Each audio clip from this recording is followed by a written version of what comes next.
Hello friends, I am C. Arun Tiwari and generally I make videos on topics related to NRI taxation. In this video, I'm going to talk about certain points, most asked questions on NRI sales of shares. So lots of NRI invest in mutual funds, stocks, and when they sell it, there is a tax implication, of course, is there in India as well as abroad, and they get a lot of questions on these parts. So in this video, today's video, I'm going to talk about all these important questions. And if any questions are remain unanswered, I will request you to put that question in the comment section, and definitely I'm going to answer that. So let's begin.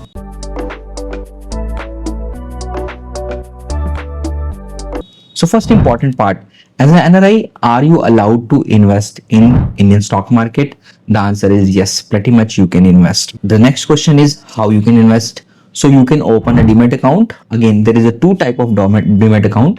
One Demat account where you invest through your NRO account, and the another Demat account where you can invest using your NRE account, maybe your foreign account also. What is the difference between these two accounts?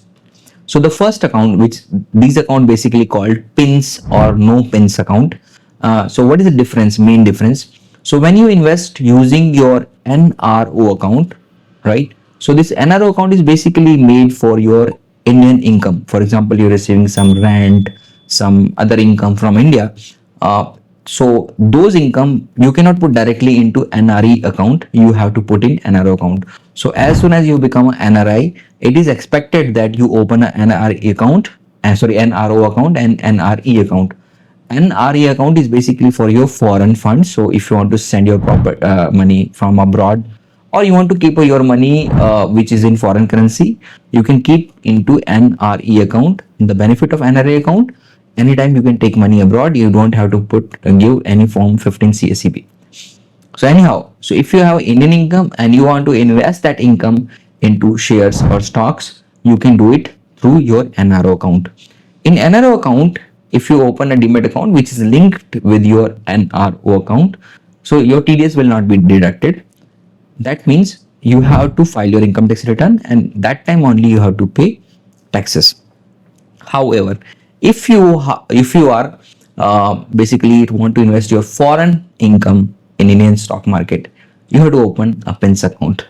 In the PINS account, your NRE account will be linked with that Demat account, and every time you're going to sell any stocks or mutual funds, those going to be first deducted for the TDS, and only the balance part will come to your bank account. Now, those TDS are not final taxes, as I tell you most of time in my channel. TDS is the kind of advanced tax which is deducted at a particular rate. So if you have paid extra tax, you can file income tax return, you can claim a refund. So hope you are clear about PINS and no PINS Demat account. So using that, you can of course invest in most of the stocks, ETF and all. Now, the next challenge is when you are planning to sell those shares and take money abroad. Now, as I told you, if you are using a PINS account, every transaction, like every time you are selling some stocks or mutual fund, TDS will be deducted at a certain rate, and only balance part will be paid to your income tax, your NRE account. Now, at the time of filing your return, you just have to calculate your actual capital gain. And if the actual capital gain is less than TDS deducted, you can of course file a income tax return and claim refund. So money is not lost, money is only held by income tax department or government for a certain period till the time you file your income tax return. Pretty much straightforward. If you are selling stocks in your no PINS account, that means money is coming to your NRO account, NRO bank account, there will not be any TDS deduction. In that case, every year you have to calculate all the capital gain and you have to pay taxes at the time of filing your income tax return. So these are two different scenario which you can choose accordingly, whatever will be suitable for you. So if Indian income is there which you want to invest, no PINS account using NRO account, NRO bank account. If you have already an RE account and you want to bring money from abroad and invest in Indian stock market, you can open a PINS account and then you can buy and sell investment from there. The only thing, every time you sell, TDS will be deducted, which you can claim filing return. Now there are situations where people do something different. So what they do, they send their money to their maybe parents account or somebody at their family, and then they open a demat account and they start investing through that. The first question is it legal? I will ask you whether you want to achieve this thing or there is something else. So if suppose you are sending money from abroad for your family for their so maybe day-to-day expenses or monthly expenses, and out of that somebody is saving something and investing in mutual fund which you are not going to claim any time in the future, there is no illegality here. It's pretty much allowed. It can be done. Another case, maybe you are sending money, you are gifting money to your parents, which they invest some part of that in stock market, and you are not going to call upon that money anytime in the future. It's completely legal. Now, what is illegal or not illegal? What is not allowed? That you should not transfer money to your parents. They invest in their name, and then after selling, you are taking that money abroad, including the profits, while the taxes are paid by your parents. While government got all the money, all the taxes, they should get it. You are somehow bypassing FEMA rules, FEMA regulation, and you can get a penalty for this. So again, if it's a simple gift and forget kind of transaction, there is no problem. But if it's like giving money, investing, and then taking money abroad so that you can avoid taxes here in India and avoid taxes in your country also, it's illegal. You can get penalty from both the places.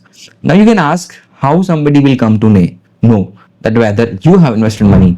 Simply your bank account. If suppose you are sending big amount to your parents, maybe 5 lakh rupees every month, they are investing in mutual fund and all, and then after say 5 years you are taking money abroad, stating that it is just a gift and all. If somebody want to reopen your case, they can reopen just based on the bank statement, your bank statement and your parents' bank statement. So don't do this, because once the penalty will come, I generally give my own example. I took 25 lakh rupees of loan from my parents to open a business.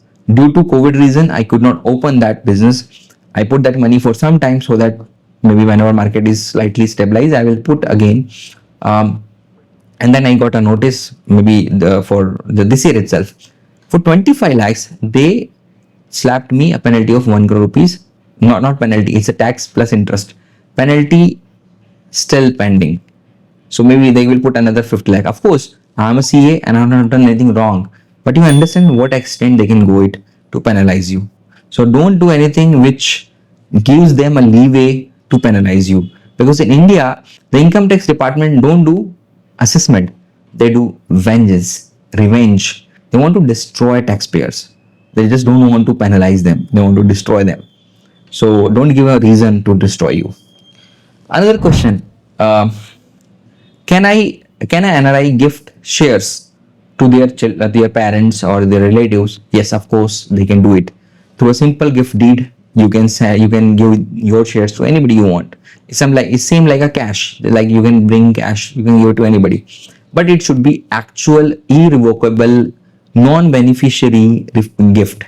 It should not be, as I told you, it should not be a reciprocal gift. Like you are giving shares to somebody, like in your family or relative, they are giving you maybe a flat. This kind of arrangements are not allowed, because this is a sale, and every sale there is a tax, because there is a profit or capital gain. So if out of natural love and affection you want to give a gift of shares to anybody, you can do it. The only thing, don't do it to bypass tax, right? To hit the revenue. Another question: if your wife is a resident and you are non-resident, can you have a joint demat account? Yes, it is possible. The only thing you have to ensure that you keep, if you're opening a joint account, just keep one source of funding that demat account. Like you should not doing like bringing some Indian income, then bringing some foreign income, like, because it will confuse taxpayer, like taxman, and they're going to penalize you. So better, if you're opening a joint account, just for ease of operation, you just keep one source of funding. Either you're sending money from abroad or you're sending money from Indian income. So keep that one thing only. Keep it simple. Don't make it complicated, and you will be fine with that. So friend, these are some most important questions which generally I receive, and I try to answer that. If you are an NRI and you are already invested, or you are planning to invest in Indian stock market, and you have a question about taxation and all, definitely you can send me your queries. I know there may be a lot of queries related to your country, that how these income going to be taxed in my country. So these questions are country specific. You mention me the country name and I will give you the answer for that. So that's all in this video. Thank you. Have a nice day.